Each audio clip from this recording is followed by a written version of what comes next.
ಏಕೋ ರಾಮಂ ಗುರುಂ ವಂದೇ ಕೇದಾರ ಕ್ಷೇತ್ರವಾಸಿಂ. ಪ್ರಥಮತ ಹಿಮವತ್ ಕೇದಾರ ವೈರಾಗ್ಯ ಪೀಠದ ಆದಿ ಜಗದ್ಗುರು ಏಕೋ ರಾಮಾರಾಧನೆಯನ್ನು ಮೊದಲು ಮಾಡಿಕೊಂಡು ಇಲ್ಲಿಯವರೆಗೆ ಆಗಿರ್ತಕ್ಕಂಥ ಸಮಸ್ತ ಗುರುವಿಗೆ ಅನಂತ ನಮಸ್ಕಾರ ಅರ್ಪಿಸಿ ಇವತ್ತಿನ ದಿವಸ ಭಾರತ ದೇಶದ ಒಂದು ಅಂಗವಾಗಿರುವ ಕರ್ನಾಟಕದ ರಾಜಧಾನಿಯಾಗಿರ್ತಕ್ಕಂಥ ಬೆಂಗಳೂರು ಮಹಾನಗರದಲ್ಲಿ ಇದೊಂದು ನೂತನೀಕರಣವಾಗಿರ್ತಕ್ಕಂಥ ಕಾರ್ಯಕ್ರಮದಲ್ಲಿ DS ದಯಾನಂದರವರು ಅಲ್ಲಿ ಇಲ್ಲಿ ಬೇಡ, ಒಮ್ಮೆ ಹಿಮಾಲಯದಷ್ಟು ಎತ್ತರ ಹೋಗೋಣ ಅಂತ ತಿಳ್ಕೊಂಡು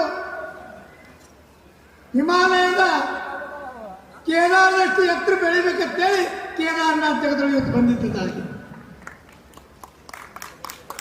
ಇವರು ಮಾಡಿರ್ತಕ್ಕಂಥ ಉಪಕ್ರಮ